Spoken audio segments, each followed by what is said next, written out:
On this edition of Public Interest, Telecommunication Woes, customers are furious about quality of service issues and service providers are vowing to do better. The Office of Utilities Regulations is on the case. By all indication, Youth Month 2019 was lit. We're speaking with two of the Prime Minister's Youth Awardees. And later in the program, we will provide you with some tips on how to maintain cybersecurity. I am Andre Jebinson and Public Interest starts right now.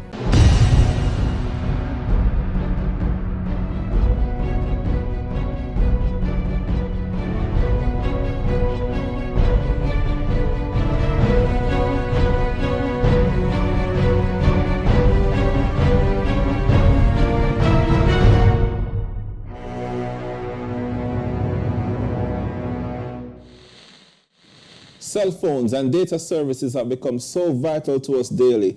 This could be for social purposes, to facilitate commerce, learning, and so many other things. So what happens when this critical service is disrupted and becomes unavailable or unreliable? That has been the case of late with the two main telecommunications providers. So this has prompted the intervention of the Office of Utilities Regulations, OUR. And so we're being joined in studio this evening by Public Education Specialist Elizabeth Bennett-Marsh from the OUR. And also with us is President of the National Consumers League, Michael Diamond. Welcome to the program. I want to start by asking you both to tell me a little about what you do, and in particular, Mrs. Bennett-Marsh, what you do in relation to the telecommunication services in Jamaica. Let's begin with you. All right, thank you very much for having me, Andre, and good evening to your listeners. Well, the OUR, as you know, is the regulator of the main utility services in Jamaica. That includes electricity, water and sewage, and telecommunications. In the sector of telecommunications, we regulate mobile and landline phone services as well as internet services. And what we mean by that is that we monitor for consumer satisfaction.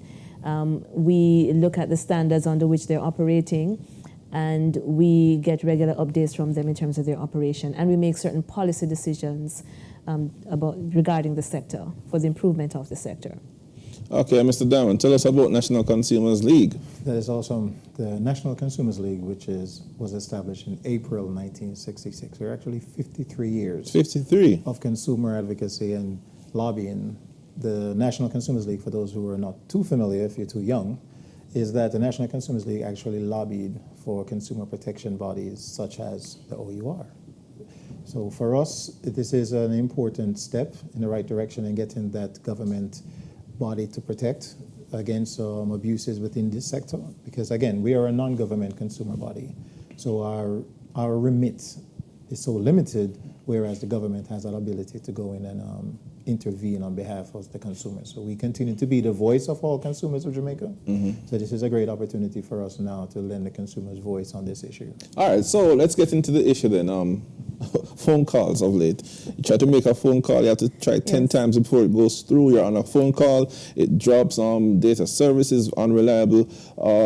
That has prompted the OUR to come in, and you issued a release yesterday saying you're going to start the process of consulting about compensation, automatic compensation for the users who are inconvenienced by this disruption in service. So tell us a little about what that would look like.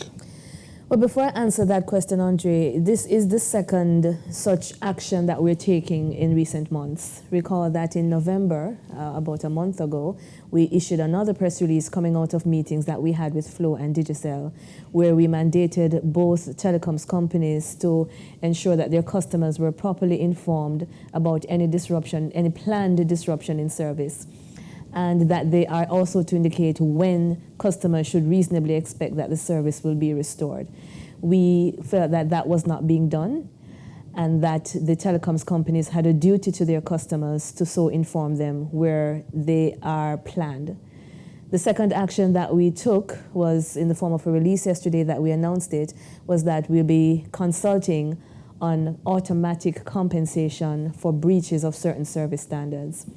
That decision arose because we were increasingly concerned about the fact that there are constant disruption in services in both telephone, mobile services, as well as internet services. And the regulator was not totally convinced about whether we are seeing or the telecoms companies were acting in a very timely manner in correcting them. The telecoms companies have said that the recent spate of disruptions were due to upgrade work that they are conducting. They have also admitted that demand is going at a very fast pace. Right. And so they are doing upgrade work to ensure that they can satisfy the demand from customers. And as we know, there's an increase in mobile and especially data usage. Mm-hmm. So we have heard that. We have also heard their concerns about the serious issues of vandalism and theft, which is a very, very serious issue. In fact, the OUR has made recommendations for the draft ICT policy to increase fines and to take a more serious look at that issue, because the utility companies are losing millions of dollars as a result of that criminal activity. So we're very cognizant of those factors. But at the same time, we're saying that enough is enough, and that we are now going to be consulting with the public and industry stakeholders about introducing compensation for breaches of basic service standards. Yeah, I'm trying to understand though, when you say that, what exactly are we talking about? Because I mean, I know, for example, earlier this year, my internet had been out for a couple of days. Mm-hmm. I called them and they told me that, it has to be out for 3 days before you can actually get compensation for the service that you've lost. Right. And so I'm trying to figure out what that automatic compensation will look like. Okay, that's a reasonable question. Mm-hmm. We have service standards for JPS and NWC. Mm-hmm. And again, the NWC and JPS guaranteed standards specifically were developed by the OUR because they are monopolies, and we wanted to ensure that the interests of customers were safeguarded. Mm-hmm. And so we prioritized those. Several years ago, the OUR, recognizing what was happening in the telecoms industry, decided that we're also going to be developing broad quality of service standards for the telecoms industry. So the OUR has drafted those standards, and those standards are now going through the process of being reviewed. We have got feedback on them.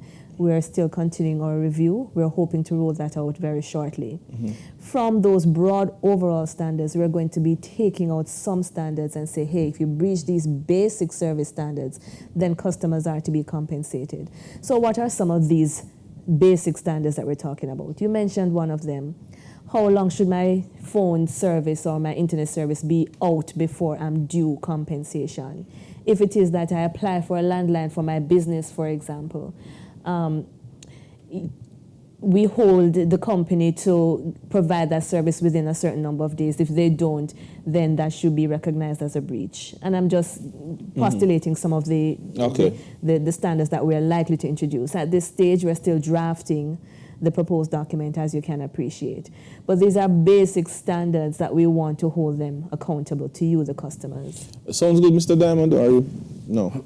Well, from the consumer perspective, we do welcome this. We do welcome this approach that the OUR is now taking. Consumers have been frustrated for a very long time that it appears that the regulator is not being, I would say they're not actually attacking the situation that consumers are facing. When it appears that the regulations or the government is basically protecting the sector rather than protecting the consumer, that frustration can grow. So to hear that the regulator is looking at compensation for downtime, that is something that we do welcome. But we have to face the reality that we are not, regardless of what individuals may perceive, Jamaica is not a third world country, and we should not get third world service because we are getting first rate charges, right? So because we're paying such a premium, then we should get premium service. So the idea that we are getting disruption of service and there isn't an earthquake, there isn't a hurricane, this is a bit unacceptable because it's not just simply the downtime for business and for consumers. There are times when individuals need to make emergency phone calls or communicate with their family members and there's an issue. And all we can hear is that perhaps there was an increase in demand. There isn't a matter of increase in demand. You're not facilitating 10 customers. We know that Jamaica has a 3 million population and that individuals are demanding service that's above that because there might be 8 million cell phones being used on the service. But the reality of it is that we as consumers shouldn't have to suffer any downtime without that company being charged for the fact. As a matter of fact, I would like compensation to happen after the first 24 hours. First 24 hours. But what about this point though, say, if I am trying to upgrade my system to serve you better, then the short-term inconvenience should pay off in the long run. Just like when we were doing the road construction. You have to endure traffic, delays and so on, but in the long run you're going to get smooth road to run on. So they might easily say, bear with us a little bit.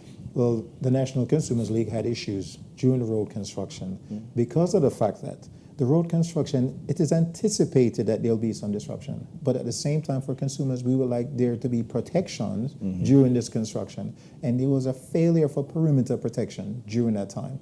So the idea of service upgrade, and there is nothing to basically be a backup plan while you're doing these upgrades. The consumer is the one that is paying for this, right? So we are continuing to protect the profits of a company while the consumer is, we are the ones holding the bag, we're the end users.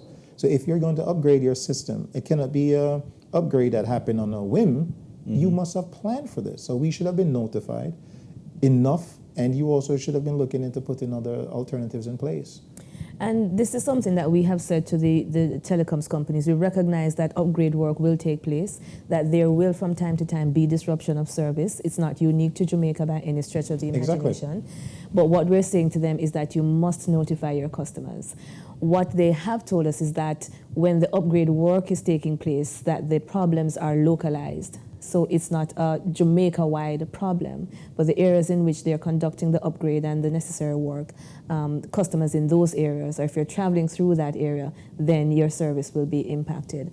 Going back to a comment that Mr. Diamond said, and earlier we talked about the role of the OUR and the role of the NCL, and I just wanted to point out that part of the remit of the OUR is to ensure an environment that the utilities investors can operate in that will ensure a reasonable return on their investment while ensuring that customers get value for money. Exactly. So we have a balancing act. Right. So while the NCL deals with customers, we also have to deal with the investors in the utility sector as well as customers. All right. But when we come back, though, we have to take a break now, but when we come back, let's talk about this issue of mandate, because you use the term, we've mandated them to do certain things.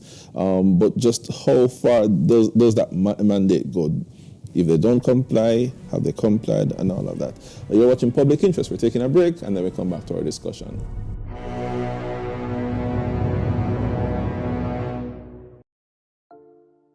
Our slogan says we are the people's station, and for more than 10 years, PBCJ has been providing unique content to this growing market. Let us show you how we can serve you. We are small compared to our competitors, but it's our size that gives us the ability to dedicate ourselves to our clients. We move your project from concept to completion, keeping our activities in-house so we can make decisions in a timely and efficient manner. We have a creative, energetic, and youthful team ready to take your ideas to the next level. So what can we do for you? PBCJ has mastered the art of feature presentations, studio interviews, and PSAs. We also stand ready to create content for your social media platforms and make your message accessible anywhere, anytime. We also provide streaming for your conferences, seminars, and workshops. And guess what? You don't have to break the bank, because our fees are some of the most competitive in the market. And just when you thought it couldn't get any better, we air it free. You heard right. We air it free for you. So call the PBCJ at 876-754-7225 or email us at production@pbcjamaica.org. We are waiting to serve you.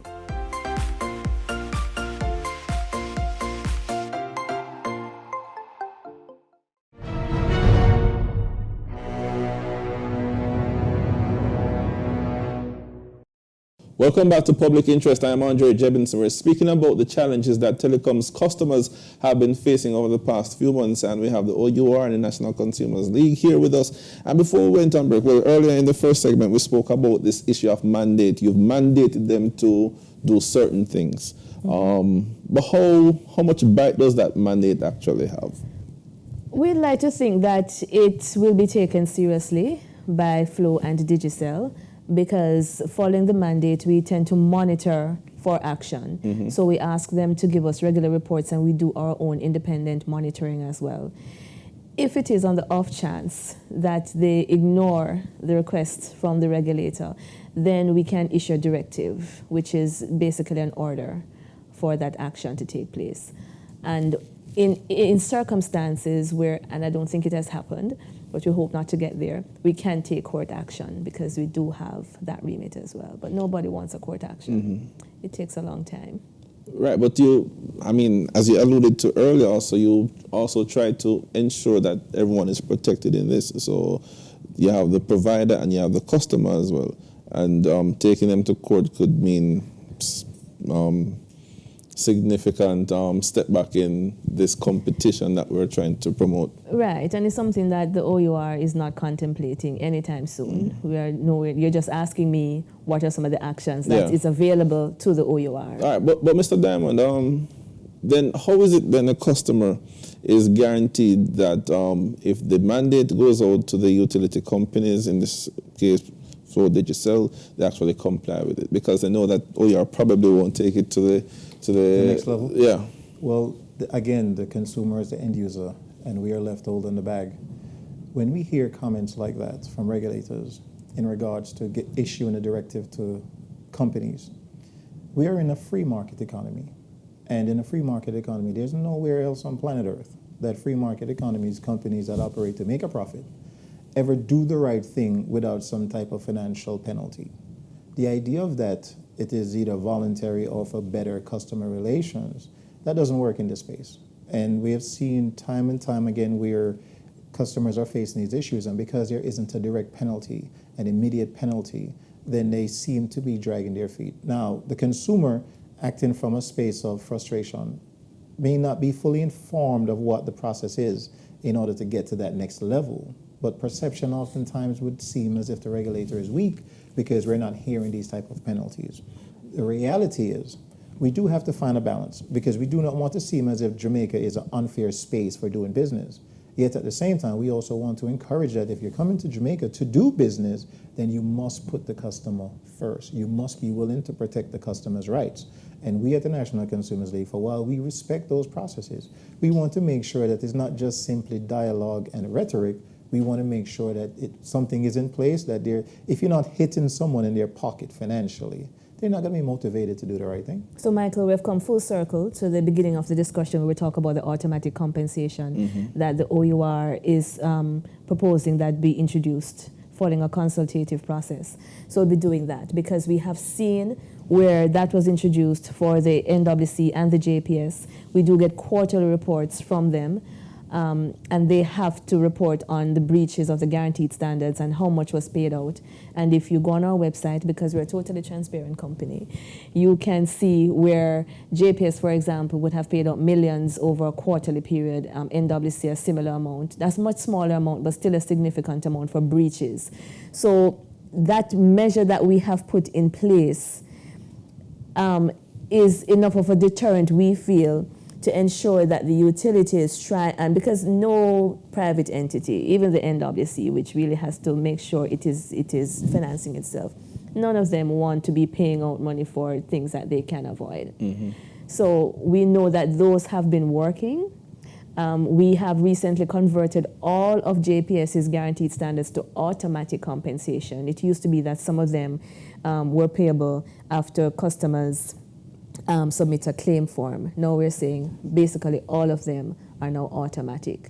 So JPS is ending up paying out far more than they would up to about 4 years ago. So, and we're moving towards doing that as well for the National Water Commission. All right, so that payback, how does it work? Is it, say, I lose 1 day of service and my monthly bill is, say, $100. You divide the days well, in it's something that that's why we're going to be relying on industry stakeholders and members of the public to help guide us, because we can put out a proposal and then they look at it and say what can work, what can't work, and then we go back and make a decision. So, for example, the NWC's guaranteed standards, just using probably a popular one, a disconnection. Right. If it is that you're disconnected, you don't pay the bill, you go home, and it's Exactly. a legitimate disconnection.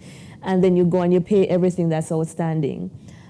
They have a certain time with which to reconnect you. If they don't, then they have to pay you 4 times your service charge. And 4 times your service charge is about $700 and something. So that's about over $3,000. If it is they wrongfully disconnect you, that's another breach, and that's 6 times. That comes under the special compensation category, and that's 6 times the service charge, which is over $4,000. And even when they take a longer time to reconnect you after that wrongful disconnection, that's another breach, and that's another $4,000 something. So most people, that's a NWC bill right there. Yeah, but you find that people know about these provisions? Do you find people taking them up? Because people will complain, but they just don't know that you can actually, you can get back money from these utility companies when they breach the services, the standards that they're expected to provide. We've been at pains to promote it. The OUR has been promoting it over quite a number of years. Every social outreach that we go to, every workplace outreach, we have it on our radio programs, we have it on our website, we have it on our social media. But as you can appreciate, some people won't absorb the information until they need it. So they may hear about it, then it's at the back of their mind, or they won't pay any attention to it because they don't need it. But then we'll get the calls and say, this just happened to me. I remember I don't have some guaranteed standards. Tell me about it. And then we use the opportunity to walk them through how they can make claims where applicable. Is it on the utility bills? There should probably be a page there so people can see it and know it's there and set it out for them. That will have to be a decision by JPS and the NWC. Right. But I know they have it on their website. And whenever customers go into their customer service stores, they should be able to provide it. All right. So when we're looking at the completion of this stakeholder consultation that you're currently planning to undertake, and at the end of the day now, the customers who have been dislocated last month, last few weeks, do they stand to be compensated, or this will take effect? No, it's not retroactive. Not retroactive? No, it won't be retroactive. Oh. We do urge customers, because I know at least one utility provides rebate if it is that you're out of service for 72 consecutive hours. 72 consecutive Yes, hours. but if customers don't notify the company, then they're not eligible for rebate. So we do urge customers to ensure that they contact their telecoms provider if it is that they're out of service, whether internet service or mobile service, for in excess of 3 days and more. Mr. Diamond, you're smiling. Yes, the reason why I'm smiling is because we've received a complaint similar to that, and the customer could not notify the company because their service was up, right? So the idea of it is that the company knows who these customers are. So why would I still need to notify you that my service has been out for 72 hours and I need a rebate when you have this information present? Yes, but it's also called consumer responsibility. So in the same vein that now that we've converted all of JPS's guaranteed standards to automatic compensation, we still say to customers, do not rely on JPS knowing of the breach to compensate you. You have to also step up and say, hey, I know that you did this to me. I know that is a breach, so I look forward to getting my compensation in my next bill. All right. There's something else I want to touch on, because you recently did the mystery shopping, right? And we find that customer service is on a decline. Yeah. So let me go through some numbers. For Flow, for 2019, it was 54% compared to 69% in 2008. Digicel, 48%. In 2019 compared to 67% in 2018. JPS 72 in 2019 and 81 in 2018, and for NWC 59 in 2019 and 74 in 2018. So for each of them, we see where they're going in the wrong direction. Yeah, and it's part of the work that the OUR has been doing. We have been conducting mystery shopping surveys for quite a number of years, but more consistently in the last few years, where we monitor, we send in mystery shoppers, we go through a reputable research company, and we send in mystery shoppers, both during peak and off-peak hours, because we know sometimes during peak hours the service may drop because you have a large number of customers and so on. So we try to balance it. And what we found this year was that there was a deterioration in customer service, especially during the walk-in, the customer service centers that they have established. We find that, for example, customer service reps were not all that au fait with service products. So in the case of the telecoms companies, the DigiPlay and the Triple Play, their consumer reps did not necessarily know about that. When persons call the call centers, we find that some of the customer service reps did not go the extra mile to assist them. They can't get a supervisor when they want to escalate their problems, things like that. So we have laid out the research findings to the telecoms companies. For the last 3 years, we have introduced what we call a quality of service symposium, where all of the utility companies, their customer service managers and supervisors and also persons on the floor attend. And we're working towards a code of practice, which has now been drafted to help develop customer service within the utility sector. So OUR is spearheading those measures with a view to improving customer service. All right, I'm going to give you the final comments on that. Do these figures surprise you? Well, the JPS figure does surprise me a bit. What was that figure again? You said 20... JPS was 72 in 2019 compared to 81 in 2018. Okay, that does surprise us a bit because I can tell you that the number of complaints that we receive for JPS has declined significantly versus what we used to get before, right? So we did notice that there have been a change, and that change was contributed a lot to how they communicate with their customers, right? That definitely made a difference. It would be remiss of me not to express what the consumers are experiencing when they go into a flow location for some type of redress or just for information purposes. I have gone and experienced these things myself. I have observed it myself without, I wouldn't necessarily call it mystery shopping, but I am there to observe firsthand. It is horrendous. It is horrendous that flow is this way, right? So it's not just simply a matter of frustration for customers anymore. They go in anticipating this. And just to be fair, I did, ask agent, like, what is the reason for this? Why is it so wide scale? Well, we have a very large customer share, so you're going to experience this because we're dealing with so many. That is unreasonable for a customer. That is unreasonable for a customer to experience that level so frequently, so often. This is the norm. All right. I have to interrupt you, but thank you, Mrs. Bennett Marsh, and thank you, Mr. Diamond. And we also asked you on social media, what are your thoughts on plans by the OUR to introduce automatic compensation for breaches of approved service standards? And Dwight Wallace on Facebook says, this is a good move by the OUR on behalf of the people of Jamaica. Roshane Ferron says, it is beyond needed. Digital and Flow need to do better. And also, Sanaya Brown on Facebook says, customers need to be compensated. I pay my Flow bill for a month of internet service and I get like 15 days. So those are the comments from social media. But we're taking another break on Public Interest. When we come back, we speak to a couple of the Prime Minister's youth awardees. Stay with us.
Welcome back to Public Interest. I am Andre Jebinson. We're now being joined by two Prime Minister Youth Awardees. We have Rodane Richardson and Roshane Berry, who you probably know as Dottie Berry. Welcome to the program, gentlemen, and congratulations on your awards.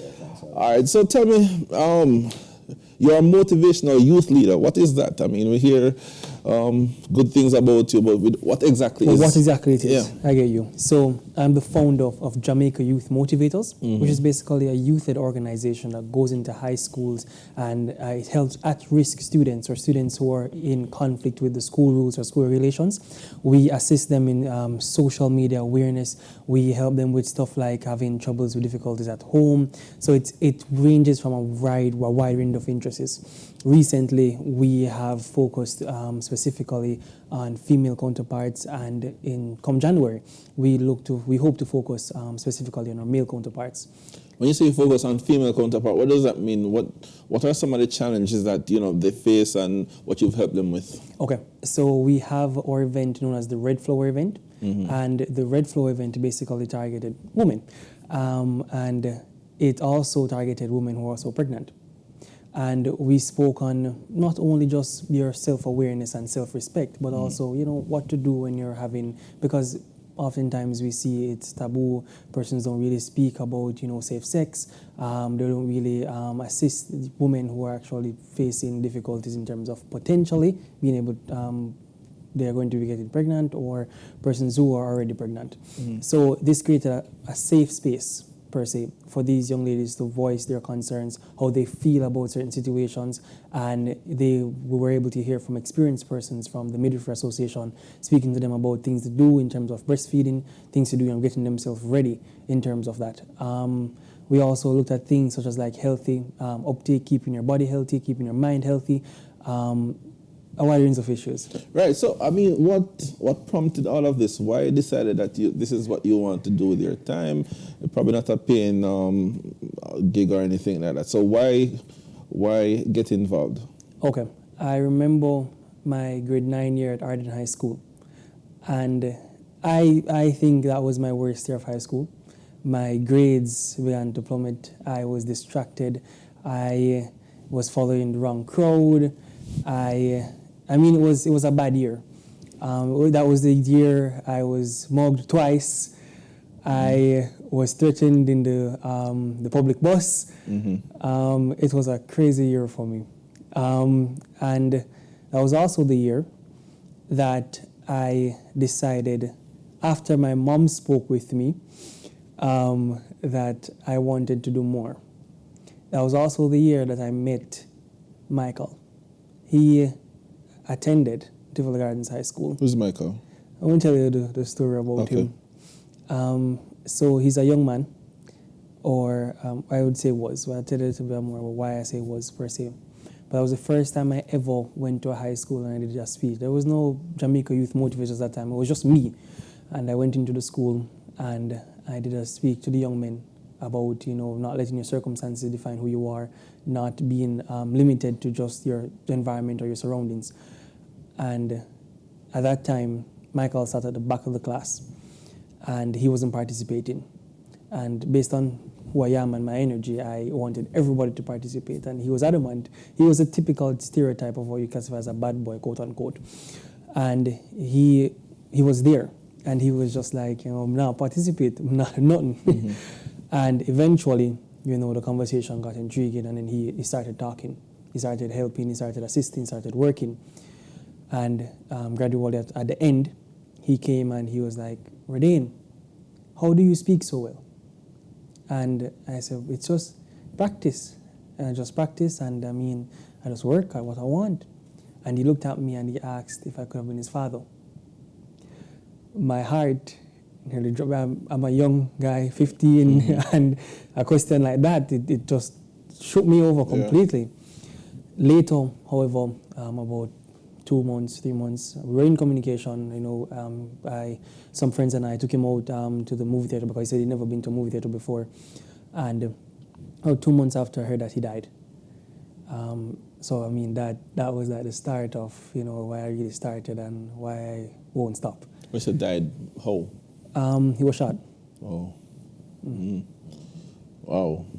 And so that was your jumping point? That was my jump. All right. So, Roshane, people call you Roshane or they call you Dottie Berry? You can call me Berry, Roshane. Yeah, all right. Yeah. So how is it you started the social media stuff, I know it started around when Tess and Chin was on The Voice, and that's when it started really going up from there. So tell us about that.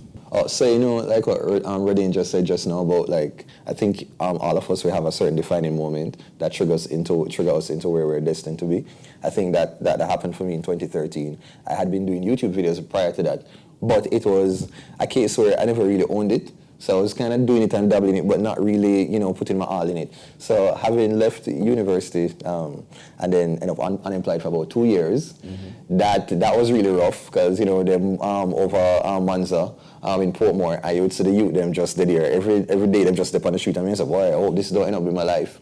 And to the point where I was taking things off of my resume, someone could have been more competitive. There was a wholesale called Mayor Brown Wholesale, where I was taking things off my resume so I could be more competitive. I tried for call center jobs, and it just wasn't happening. And so I really felt bad. And then, you know, your parents know, you know, go college, and the dream is that you're working and you're around them, and all they see you doing is just wasting electricity. So I was very depressed that year, but at some point in time, I had this drive that I felt like something was coming, because I said, well, if I'm at my lowest point, it only can go up from here. And that is when I decided to say, hey, what? This is the most free time I have to pursue my YouTube career. I'm unemployed. So why not just put all my energy into pushing my YouTube? So if in 2013 it doesn't work out, that's it. I'm just going to try to find something else. And so I started off building momentum, and then I think you had like Samantha J had a tight up skirt song. I did a little video about that. I think it was Rosie Tottigran, and I did a little video about that, and IT and Fancy Cat saw and shared it. And so in September now, the Tessan and The Voice happened, and that is when I guess I found my own voice. And, you know, social media, you know, just took off. It was just supposed to be one video. And I was just like, well, I have like a 10 minutes of fame, that would be okay. But years later, I'm still here. So I'm very grateful for the opportunities. Right. So do you find it as a viable career? Is it what you do now, or do you have another job and then you do your vlogging your on this side? Or? This is full time. I'm a full time YouTuber. I think I do probably hostings and, you know, I write scripts and other things on the side. But full time, I'm a YouTuber, and it has been okay for me so far. Okay, great. Yeah. But how is it then you feel that you started something that you probably didn't anticipate would get you to a Prime Minister's Award, just like yourself. And how do you feel to be recognized for what you've been doing, something you just started doing because you love doing it? I mean, we must start off by the mere fact that you said, I mean, when you started, you couldn't have believed that you would have been where you are right now. I mean, personally, I didn't dream of today. I mean, I would be recognized by the Prime Minister. I wasn't working towards that. I was simply working for better. I want to see the persons around me, my peers, persons who are thinking that they can't rise above a certain situation, do more and be better and be more. And I must say, when the time did come and I was actually recognized, there's this almost unexplainable feeling that's inside your belly. And you feel it like it swirls. And you're like, oh, wow. I mean, that's the best I can tell you. It's like an, oh, wow, kind of feeling. Right.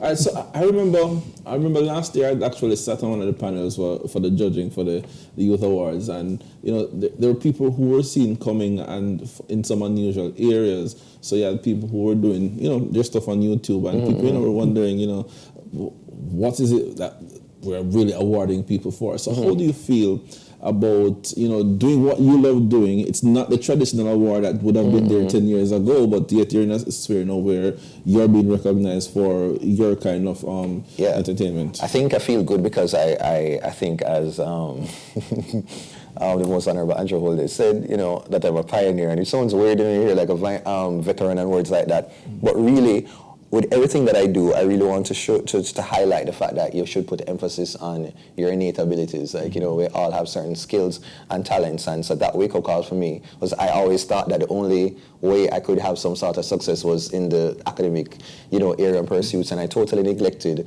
every other talent that I have.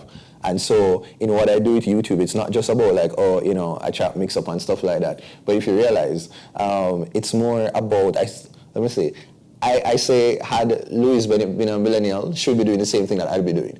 And so I see what I do as a way to kind of preserve the Jamaican culture and move it forward by merging, I guess, traditional media with this new modern sort of interaction with online content. All right, so I mean, we're almost at the end of the year now. Tell me, what does 2020 and beyond look like for both of you? Well, I mean, I don't want to reveal too much of the secrets that However, I planned to make 2020 a very big year. In fact, my organization and the team members that I'm working with, we also plan to make 2020 a huge year for the organization. We have a whole lot of other projects coming up. One that I will mention is the Focused event. And the Focused event will be a 3-day motivational series that will inspire and motivate. And in fact, we have a partnership in the works with the disabled community and specifically the Jamaican Deaf Association. So we'll be working closely with the disabled community. All right, so your organization is Jamaica Rural Youth Foundation? It's actually Jamaica Youth Motivators, but Motivators. I worked with Jamaica Rural Foundation for a while. All right, so if there are people out there who like what they're hearing about your organization, right, and they feel like this is something they want to be a part of, how do they go about doing that? Okay, well, they can simply email the organization, and from there someone will respond. What's the email? Is jymotivators@gmail.com. jymotivators@gmail.com. Right. All right. And 2020? 2020, I guess it's just more content, and really what I want to do is to basically, push my personal brand and also just push youth culture to the forefront. So I'll be continuing doing interviews with other creators, upcoming creators, so that they can have a platform where, I use my platform that I already have with 200,000 plus subscribers on YouTube to kind of help to give the young creators in the space a platform where they can gain fans and showcase their talent as well.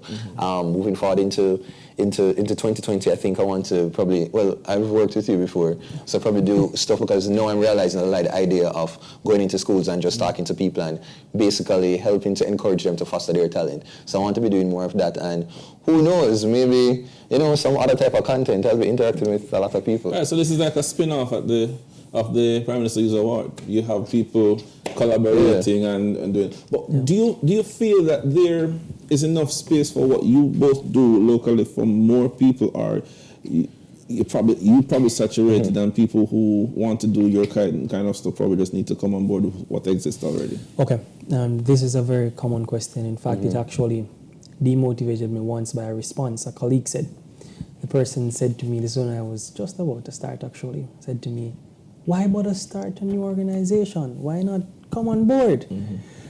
And my response then, and my response now, will be the same thing.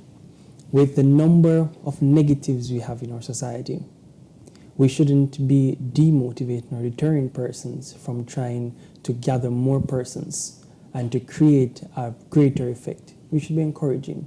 We should allow them to guide them, empower them, to work within their sphere and how they, the amount of persons they can amass.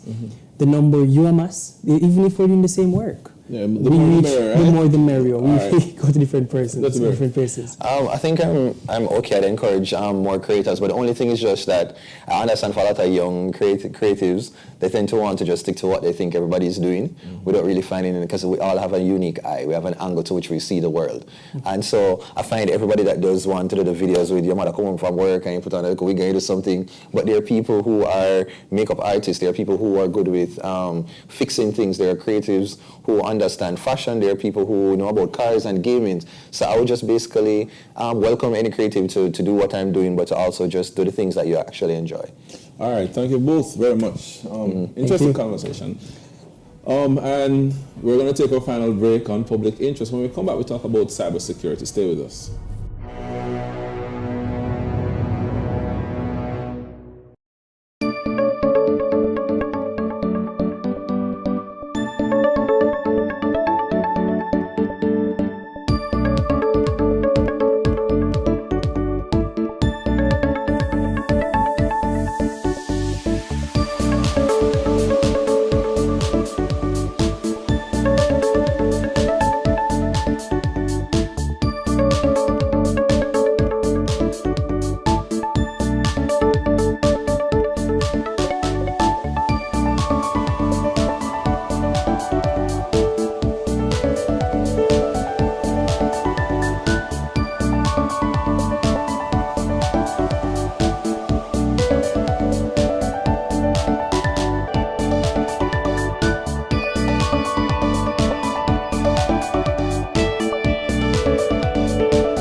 Our slogan says we are the people's station, and for more than 10 years, PBCJ has been providing unique content to this growing market. Let us show you how we can serve you. We are small compared to our competitors, but it's our size that gives us the ability to dedicate ourselves to our clients. We move your project from concept to completion, keeping our activities in-house so we can make decisions in a timely and efficient manner. We have a creative, energetic, and youthful team ready to take your ideas to the next level. So what can we do for you? PBCJ has mastered the art of feature presentations, studio interviews, and PSAs. We also stand ready to create content for your social media platforms and make your message accessible anywhere, anytime. We also provide streaming for your conferences, seminars, and workshops. And guess what? You don't have to break the bank because our fees are some of the most competitive in the market. And just when you thought it couldn't get any better, we air it free. You heard right. We air it free for you. So call the PBCJ at 876-754-7225 or email us at production@pbcjamaica.org. We are waiting to serve you.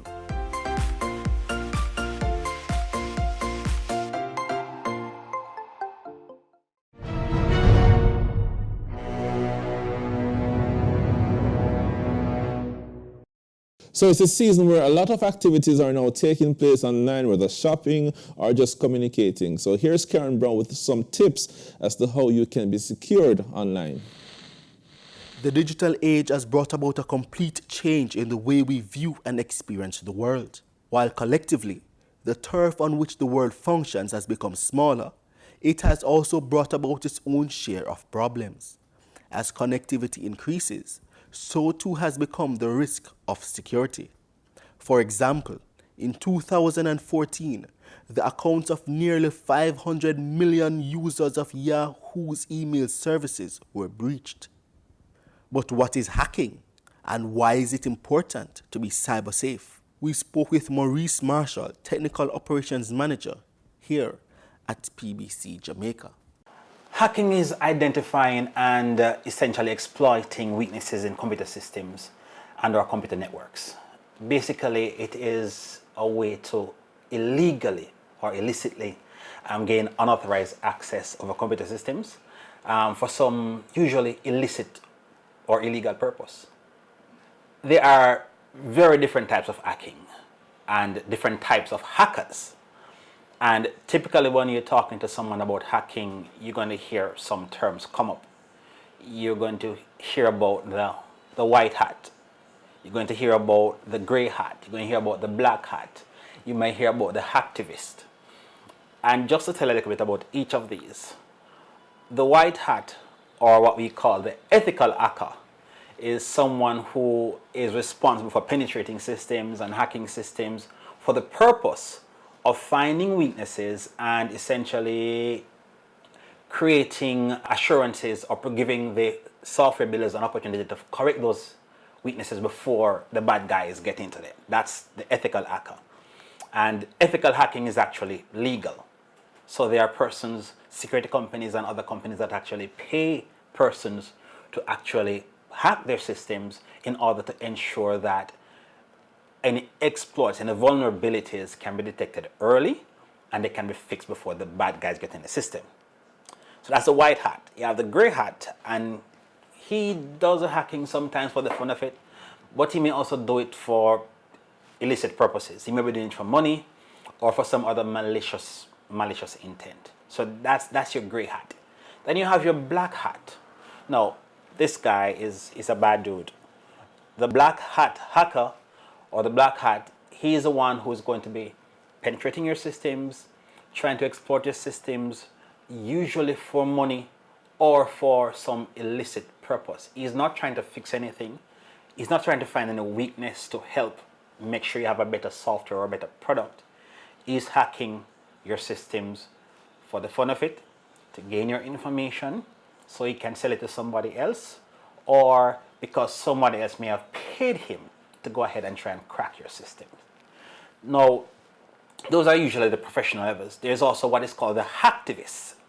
Now, the hacktivist is someone who usually hacks your system for political, religious, or other functions. So they want to leave a message of some sort as to what they do. So they may hack your system and leave a message. A lot of this happens with websites and so on, where persons take over websites and leave message pushing whatever agenda it is that they are pushing. So those are some of the main ones that you hear about. A hacker goes about getting your personal data in, could be several ways. It could have a backdoor into your system. There you're going to hear terms like denial of service, buffer attack, root access. These are all technical terms that shows different ways that they might have been able to exploit your system. Fundamentally though, a lot of what happens is that a hacker can gain access to your system if your system is not protected. So if it is that you are using, for example, a version of a software that is outdated, so you often see Microsoft send you something that says you need to update your Windows. You should update your Windows, because what happens is that when there are vulnerabilities found by the software companies, what they do is they patch those vulnerabilities. So those updates close those doors. It is these open doors many times that the hackers use. That's one way. Another way that they actually use is something we call social engineering. One very important thing that persons often disregard is something as simple as your mail, your trash. Not the recycle bin on your desktop, but your actual physical mail. Persons throw away letters with their names and addresses on it. Persons get credit card statements and you throw your credit card statements in the trash with your credit card number on it. This is information that you're freely giving away to potential persons who may be involved in nefarious activities. We often think about the person sitting in a dark room somewhere on his computer who's really skilled at that. A lot of what happens in real life by that aspect known as social engineering. Another way it happens is through your emails. Persons send you an email that you do not know the person. You click on that email link, and that email link has what we would call a malicious payload. So that email link, when you click on it, sends you to somewhere other than where you ought to go to. And by going to that website or to that location, then automatically something is downloaded to your machine that gives the intruder access to your machine. Whenever it is possible, if it's paper, burn the information. So if you're going to discard something with your name on it, take your name off. For example, a credit card statement, make sure your name and the part with the credit card number is taken off altogether. Destroy that. If you don't want to burn it, tear it up, flush it. That's one way to do it. If it is like your credit card, cut off the magnetic strip separately and cut it up very fine before you discard of it. In the office environment, you have to be careful as well, because sometimes persons will pose as salespeople and other types of professionals to gain access to your office, and then they are reading documents that may be on your desk. So we recommend what we call a clean desk policy. If you're going to be having a meeting in your office, ensure that whatever papers are on your desk are related to the meeting, and that there are no private and or confidential information that is left on your desk. Do not step away from your desk, leaving someone you've just met in your office with classified or other important information on your desk, because persons can easily take snapshots of that information, or if you leave, can simply push a USB device into your computer and download that information. So when you're disposing of information, we're talking about ensuring that, one, you dispose of it securely, and also ensure that you secure information within the daily operating space. Some of the risks that persons face when they go online includes identity theft, scamming, and data interception. Now, if you're online, not using your email, you're browsing and stuff like that, you want to ensure that when you get pop-ups, you are careful about what you click on. Usually when something pops up and you click on it, it is going to send you to another page other than the one that you're currently on. So be very careful about clicking on pop-ups. Also, when you're browsing, especially if you're doing shopping and that kind of thing, ensure that you're on a secure website. This is extremely important. Make sure you're on a secure website, or otherwise your information can be stolen. A secure website is usually denoted in the upper left-hand corner of the browser window by what you see is it will be a little padlock. Or in most cases, you will see where it says HTTP, what we call the URL bar, you will see an HTTPS. The S is telling you that this site is secure. If you don't see that padlock and you don't see that HTTPS, it's possible that site might not be secured. What has happened is that there are protocols in place in the industry that requires that banks and other industries that are doing online transactions in particular provide a relatively secure environment for users to use. So therefore, if you are on a website and you don't see that padlock in the upper left-hand corner, then think again before putting in your credit card number or before issuing out your private information, because this may be a site that is not secured, and a site that is not secured is more easily compromised than a site that is actually secured. Some recommendations to remain cyber safe. Practice good computing hygiene. As we said before, ensure your computers are updated. Ensure that you have up-to-date antivirus and anti-malware. These help to keep the bad guys out. Do not click on links that you do not know. Do not respond to offers of winnings, especially for events that you never participated in. Also, ensure that you stay away from public Wi-Fi. Use your secure passwords whenever you're doing online transactions. Do not save your password to your browser. Sometimes you're doing a transaction and the system says, do you want to save your password? And you click on yes to save it because you do not want to enter the password the next time you come. It's not recommended, because if it is that a hacker gained access to your system, then what you've already done is provided them access to the rest of your system. Another important point is this: do not use the same password for everything. That's just giving away information again. So if you have a bank account and an email and some other account, make sure you use separate passwords. If a hacker gains access to your system and you only have one password for everything, then he has access to everything as if he was you.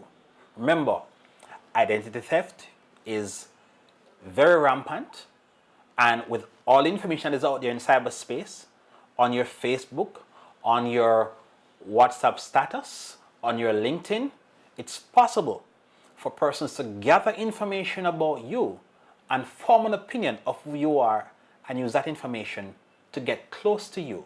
So be sure to practice safe computing hygiene. Being cyber safe is not an easy feat, as technology is constantly evolving. Almost any application or device can be connected to the internet, and vast pools and streams of data have become key assets for both individuals and companies.